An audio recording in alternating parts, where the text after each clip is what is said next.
പതിവ് പോലെ ഞായറാഴ്ച നേരെ എറണാകുളം തണ്ടാൻ ഇറങ്ങി. സാധാരണഗതിയിൽ വൈകുന്നേരങ്ങളിലാണ് എറണാകുളത്തേക്ക് ഇറങ്ങാറ്, വെയിൽ കൊള്ളണ്ടല്ലോ.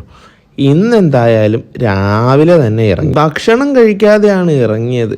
വെജിറ്റേറിയൻ ഭക്ഷണത്തിന് പേര് കേട്ട പേട്ടയിലെ ലക്ഷ്മി നിവാസിൽ നിന്നാണ് ബ്രേക്ക്ഫാസ്റ്റ്. ഓരോ മസാലദോശ വീതം കഴിക്കാമെന്ന് തീരുമാനിച്ചു. ഞാൻ മസാലദോശയോടൊപ്പം ഒരു വട പറഞ്ഞതുകൊണ്ട് ഇവരാകട്ടെ മസാലദോശയോടൊപ്പം കിഴങ്ങ് പോണ്ട പറഞ്ഞു. ഇവിടെ മസാലദോശയ്ക്ക് 60 രൂപയേ ഉള്ളൂ. ഇവിടുത്തെ മസാലദോശ നല്ല രുചിയുള്ളതാണ്. ചമ്മന്തിയിൽ മുക്കി കഴിച്ചു. ഇവിടുന്ന് ഇനി നേരെ എറണാകുളത്തേക്കാണ്. അത്യാവശ്യം ഒരു കറക്കമൊക്കെ കഴിഞ്ഞ് സൗത്ത് ജംഗ്ഷനിലെ ഇലക്ട്രോണിക് സ്ട്രീറ്റിലൂടെ ഒന്ന് കറങ്ങിയപ്പോൾ ഉച്ചയായി. ഉച്ചയ്ക്ക് നേരെ ഫോറം മാളിലേക്ക് പോകാമെന്ന് തീരുമാനിച്ചു.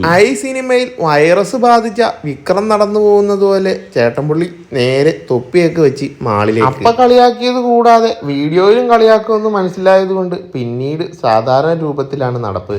ഉച്ചഭക്ഷണം എന്തായാലും ഇവിടുത്തെ ലുലുവിന്റെ ഹൈപ്പർ മാർട്ടിൽ നിന്ന് വാങ്ങിക്കാമെന്ന് തീരുമാനിച്ചു. ബോംബ് വെച്ചിട്ടുണ്ടോ എന്നറിയാനുള്ള ഇത്തരത്തിലുള്ള സംഭവം വഴി വേണം അകത്ത് കിടക്കാൻ. മസാലദോശ മാത്രം കഴിച്ചത് കൊണ്ട് നല്ല വിശപ്പുണ്ട്. റമദാൻ പ്രമാണിച്ച് മാളിനകത്ത് ഇത്തരത്തിലുള്ള അലങ്കാരങ്ങളുണ്ട്. മാളിലധികം തിരക്കില്ലാത്ത സമയത്താണ് ഞങ്ങൾ അവിടെ ചെന്നത്. ഇതിന്റെ മറുവശവും ഇതുപോലെ തന്നെയാണ്.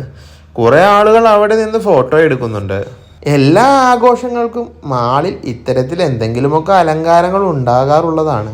വീഡിയോ എടുക്കാൻ ചേട്ടൻപുള്ളിയെ ഞാൻ അവിടെ പിടിച്ചു നിർത്തിയതാണ്. പേസ്റ്റിനും സോപ്പിനും ഓഫർ ഉള്ളത് കൊണ്ട് ഓരോ പേസ്റ്റും സോപ്പും വാങ്ങി.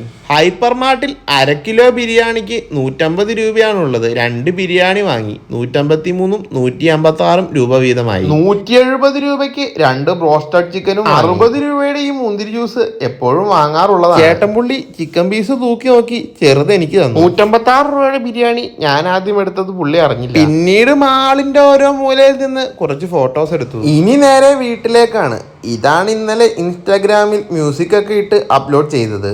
ഫേസ്ബുക്കിൽ ഇതിനു മുമ്പ് ഞാനൊരു വീഡിയോ മ്യൂസിക് ഒക്കെ ഇട്ട് അപ്ലോഡ് ചെയ്തത് കോപ്പിറൈറ്റ് അടിച്ചിരുന്നു. എന്തായാലും എൻ്റെ ശബ്ദത്തിന് കോപ്പിറൈറ്റ് അടിക്കാൻ സാധ്യതയില്ലാത്തത് കൊണ്ട് കുറച്ച് ഡയലോഗുകൾ പറഞ്ഞ് വെറുപ്പിക്കാമെന്ന് വിചാരിച്ചു. Thanks for watching. വീഡിയോയെക്കുറിച്ചുള്ള അഭിപ്രായം കമൻറ്റ് ചെയ്യുമല്ലോ. ഫോളോ ചെയ്താൽ ഇത്തരത്തിലുള്ള കണ്ടന്റുകളായിരിക്കും ലഭിക്കുക.